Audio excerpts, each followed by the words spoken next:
Assalamualaikum warahmatullahi wabarakatuh. Pada materi yang kedua ini, kita akan membahas tentang teks eksposisi.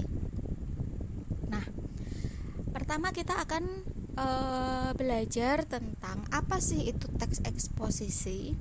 Jadi menurut Kamus Besar Bahasa Indonesia, eksposisi itu berarti sebuah uraian atau paparan yang bertujuan untuk menjelaskan maksud dan tujuan dalam sebuah karangan. Sedangkan menurut Joris Craft, eksposisi atau pemaparan itu adalah salah satu jenis teks atau keterampilan bahasa secara efektif yang berusaha untuk menerangkan dan menguraikan suatu pokok pikiran. Jadi bisa disimpulkan bahwa teks eksposisi yaitu teks yang berisi tentang informasi atau pengetahuan. Teks eksposisi memiliki 3 ciri, yaitu yang pertama, penjelasan pokok persoalan secara objektif, tidak ada unsur subjektif dan emosional. Maksudnya di sini, ketika kita menuliskan teks eksposisi, itu tidak boleh berasal dari pandangan pribadi dan tidak boleh menuliskannya dengan emosi yang menggebu-gebu. Harus dengan pemikiran yang lebih rasional. Kemudian yang kedua, gaya penulisan informatif. Karena teks eksposisi ini berisi tentang pengetahuan yang berfungsi untuk memberikan informasi kepada pembaca, jadi teks eksposisi itu harus ditulis secara informatif agar pembaca lebih mudah untuk memahami informasi yang ingin kita sampaikan. Kemudian yang ketiga, teks memuat fakta. Ketika membuat teks eksposisi, alangkah baiknya itu bisa dipertanggungjawabkan kebenarannya. Jadi memang harus bersifat faktual. Jenis-jenis teks eksposisi. Yang pertama yaitu ada eksposisi definisi. Eksposisi definisi artinya itu adalah teks eksposisi yang memaparkan sebuah definisi atau pengertian suatu topik tertentu. Kemudian yang kedua ada eksposisi analisis. Eksposisi analisis itu adalah eksposisi yang menganalisis atau berisi tentang hasil analisis dari topik yang dibahas. Kemudian yang ketiga ada eksposisi identifikasi. Eksposisi identifikasi berisi tentang hasil identifikasi dari topik yang dibahas. Jadi dia lebih ke mengidentifikasi. Kemudian ada eksposisi klasifikasi. Eksposisi klasifikasi itu berisi tentang pengelompokan atau pengklasifikasian tentang topik-topik yang dibahas. Misalkan kayak mengklasifikasikan hewan, tumbuhan, seperti itu. Lalu yang selanjutnya ada eksposisi perbandingan atau pertentangan. Nah, untuk eksposisi perbandingan atau pertentangan di sini biasanya berisi tentang hal-hal yang dibandingkan atau dipertentangkan antara yang satu dengan yang lainnya. Jadi misalkan kita memiliki dua topik yang bisa diperbandingkan atau dipertentangkan, itu bisa kita ulas, kita bahas, dan itu masuk ke eksposisi perbandingan dan pertentangan. Lalu yang terakhir ada eksposisi ilustrasi. Nah, untuk eksposisi ilustrasi di sini berisi tentang penjelasan-penjelasan tertentu tentang cara memberikan gambaran yang sederhana tentang topik yang dibahas.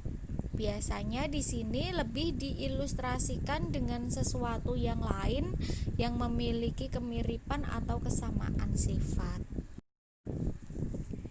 Mengidentifikasi teks eksposisi bisa dilakukan dengan menggunakan dua cara.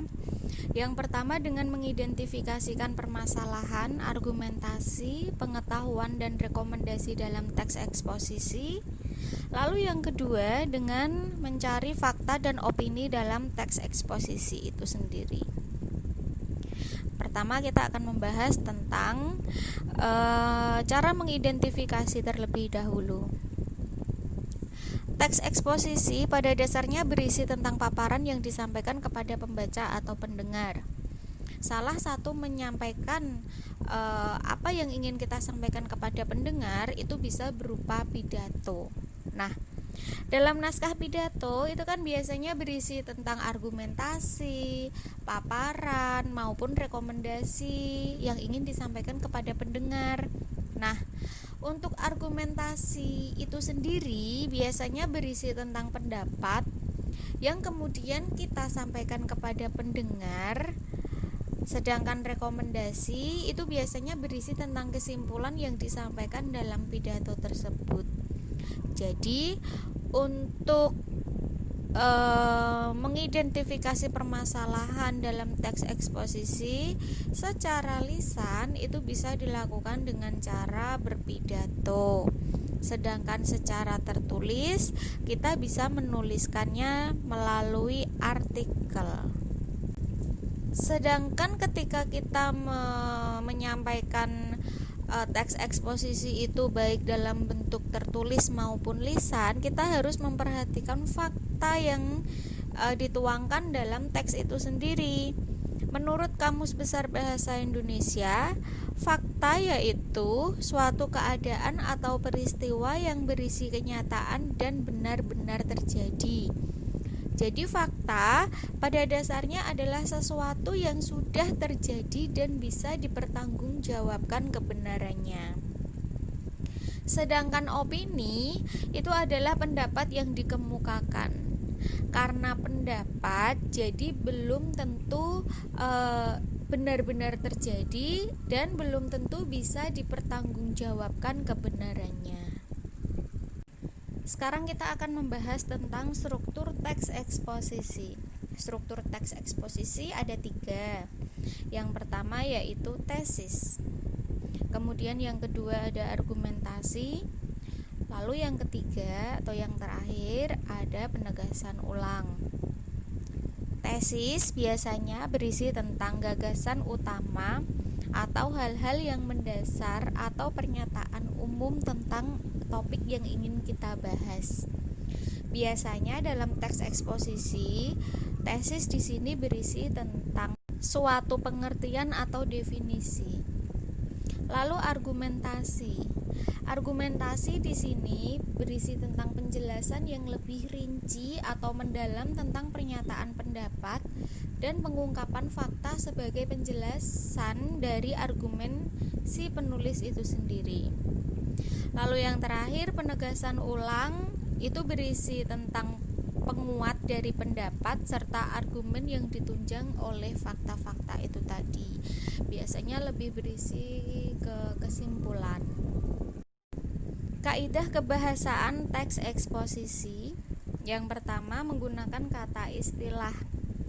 Kata istilah di sini ditandai dengan menggunakan kata yaitu, yakni, adalah, ialah, ataupun merupakan. Jadi biasanya contohnya misal bahasa Indonesia adalah bahasa yang bla bla bla bla bla. Jadi kata adalah di sini biasanya tuh lebih menjelaskan tentang pengertian dari bahasa Indonesia itu sendiri. Kemudian yang kedua ada adjektiva atau dalam bahasa Inggris adjective. Di sini artinya adalah kata sifat. Kata sifat contohnya seperti cantik, tampan, egois, marah, seperti itu. Yang ketiga ada afiksasi. Afiksasi itu adalah penambahan. Jadi bisa ditambahkan di awal maupun di akhir. Contohnya seperti kata baca. Itu bisa kita beri akhiran menjadi bacaan. Bisa juga kita tambahkan di awal atau kita kasih awalan seperti pembacaan. Tuh. Yang keempat itu ada verba. Verba itu artinya adalah kata kerja. Jadi hal-hal yang berhubungan dengan suatu tindakan atau melakukan pekerjaan itu disebut sebagai verba. Contohnya seperti kerja, lalu tidur, makan, menulis, menangis, itu juga bisa. Yang kelima ada pronomina. Pronomina yaitu adalah kata ganti. Untuk kata ganti manusia itu bisa dengan ia, dia itu kalau tunggal. Kemudian kalau jamak ya bisa dengan mereka, kami, kalian, seperti itu. Dan yang terakhir menggunakan konjungsi. Konjungsi itu adalah kata penghubung atau kata hubung. Contohnya seperti dan, serta, tetapi, meskipun, dan lain-lain. Konjungsi itu ada banyak banget, nanti bisa dipelajari. Langkah-langkah menyusun teks eksposisi. Yang pertama, menentukan topik. Jadi kita harus menentukan dulu tema yang ingin kita bahas itu tentang apa. Apakah tentang kebersihan, kesehatan, lingkungan. Kemudian yang kedua, menentukan tujuan penulisan. Kita menulis teks eksposisi itu tujuannya untuk apa? Apakah untuk rekreatif, menghibur, ataukah informatif, memberikan informasi, ataukah persuasif, atau yang lain-lain. Jadi harus ditentukan dulu tujuannya. Setelah menentukan topik dan tujuan, kita baru bisa membuat kerangka teks. Untuk membuat kerangka teks itu harus disesuaikan dengan struktur teks eksposisi itu sendiri. Tadi sudah kita bahas di awal ya. Yang keempat, mengembangkan gagasan pokok dan gagasan penjelas. Jadi setelah kita mengetahui topik yang ingin kita bahas, itu biasanya kita langsung merinci menjadi sebuah karangan. Jangan lupa yang pertama diawali dengan gagasan umum, yaitu pernyataan umum atau tesis. Kemudian yang kedua ada argumentasi, itu adalah pendapat kita yang menulis. Jangan lupa juga disertai dengan fakta. Dan yang terakhir jangan lupa diberi kesimpulan. Yang terakhir menuliskan teks eksposisi secara padu. Jadi teks eksposisi itu harus ditulis secara urut, harus saling berkaitan antara paragraf yang satu dengan yang lainnya. Oke, ini tadi pembahasan kita tentang teks eksposisi. Saya harap video ini bisa bermanfaat, bisa memberikan sedikit pengetahuan dan gambaran tentang bagaimana sih itu teks eksposisi, apa sih teks eksposisi, dan bagaimana sih cara membuatnya. Seperti itu. Saya mengharapkan ada feedback atau pertanyaan dari kalian semua, bisa melalui komentar di sini atau media sosial yang lainnya. Terima kasih. Assalamualaikum warahmatullahi wabarakatuh.